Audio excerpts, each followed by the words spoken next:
तो एक छोटा सा एग्जांपल बस शेयर कर रही थी कि किस तरीके से हम खुद स्ट्रेस को क्रिएट करते हैं, स्ट्रेस को बिल्ड करते हैं और ये कारण बनते हैं कि हमारे प्रियजनों तक भी वो स्ट्रेस पहुंच जाता है, जबकि वो हमारी लास्ट थॉट होगी।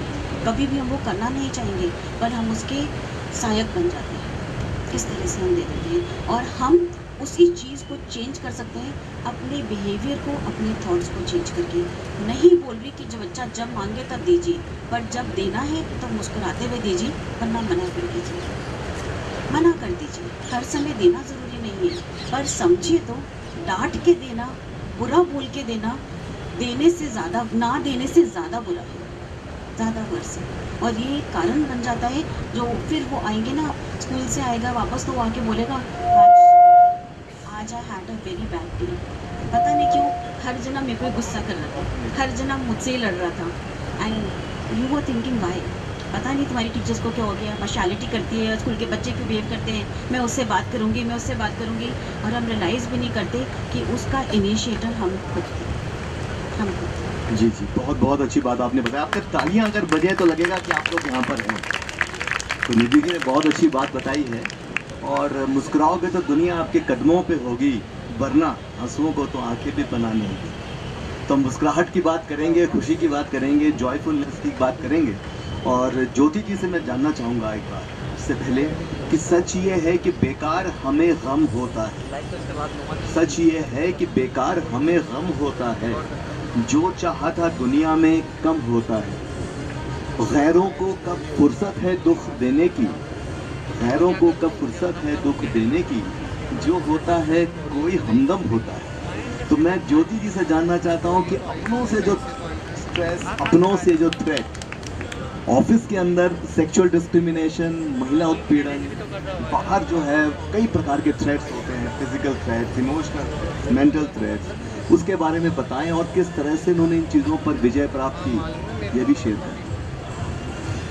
बहुत ही जो आज हमारी जो यंगस्टर्स है वो स्ट्रेस बिल्कुल अच्छे से पहचान सकती है कि स्ट्रेस जब हम, एक लेडी जब घर से बाहर निकलती है, पहले बहुत ज़्यादा हिम्मत करके वो बाहर निकलती है कि मुझे बाहर जाना है, पढ़ाई करनी है और मुझे वर्क पे जाना है। वो बहुत सारी मुश्किलों से लड़ के बाहर निकलती है और बाहर निकलने के बाद भी अगर उसको लगता है कि कोई उसको परेशान कर रहा है या कोई उसको स्कूल में हैरेस कर रहा है या बस में हैरेस कर रहा है, तो वो और बहुत डिप्रेस्ड हो जाती है। तो जो हिम्मत उसने दिखाई थी बाहर निकलने की, वो हिम्मत थोड़ी धीरे धीरे कम होने लग जाती है। वो स्कूल जाना छोड़ देगी, वो बस में जाना छोड़ देगी, मम्मी को बोलेगी कि मम्मी आज मन नहीं है मेरा स्कूल जाने का।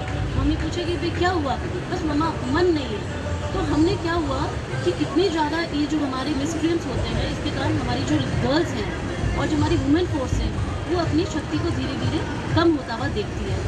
पर मैं ये कहती हूँ कि हमारी जो राजस्थान सरकार है वो इसके लिए हमेशा तत्पर रही है कि जो फीमेल है या हमारी जो वुमेन फोर्स है वो बिल्कुल अच्छे से अपना जॉब कर सके, अपनी जो नॉर्मल एक्टिविटीज़ है उसको कर सके। आपने एक रिसेंटली सुना होगा कि आप अपने यहाँ पे निर्भया स्क्वाड है।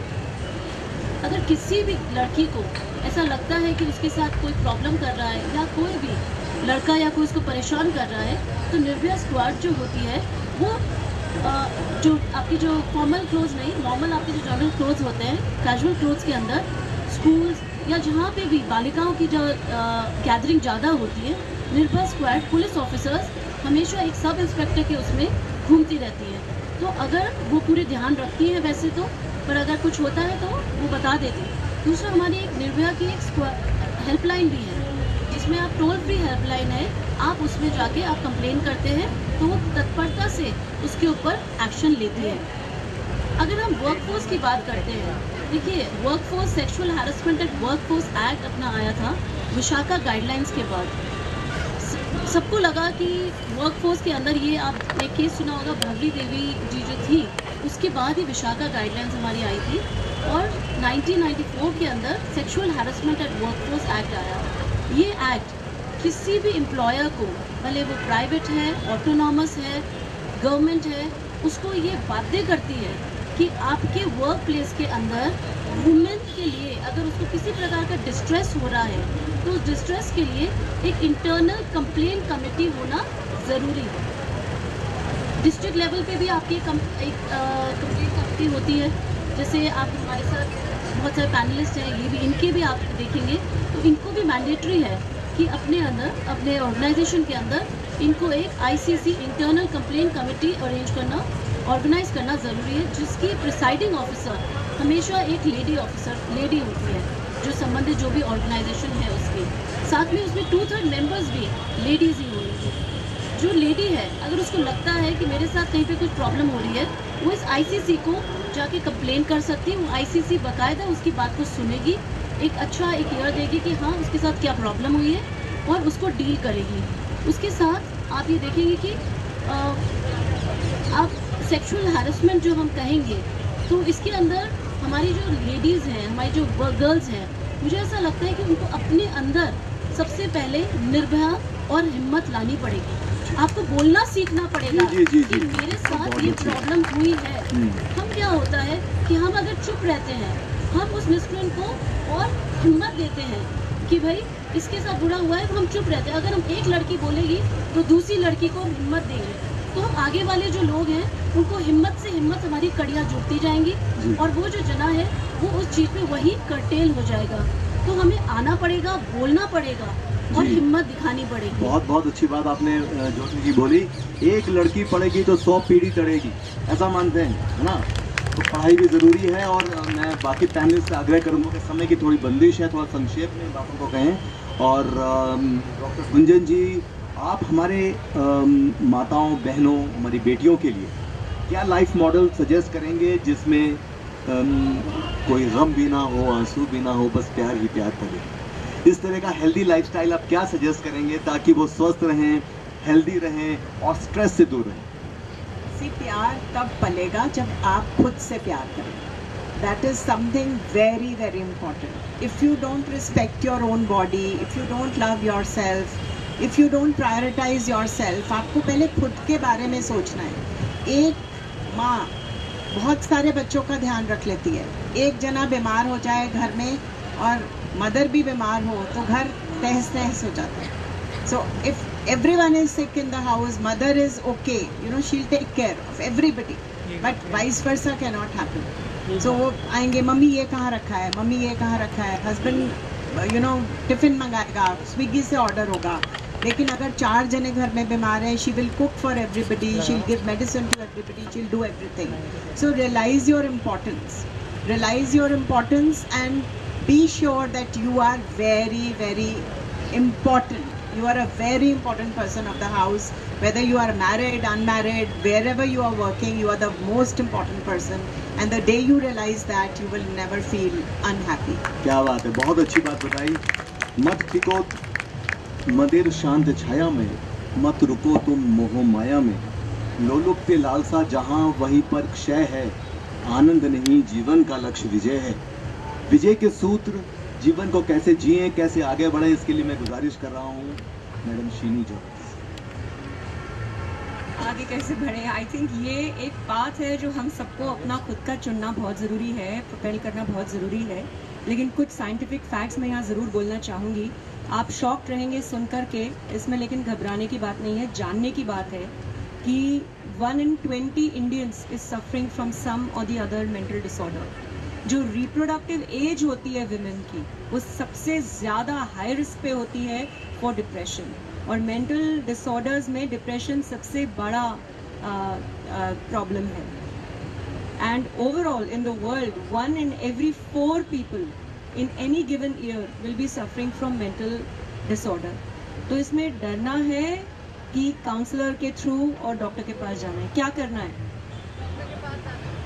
नॉर्मल सी बात है ना। जॉइंट पेन होता है तो क्या करते हो?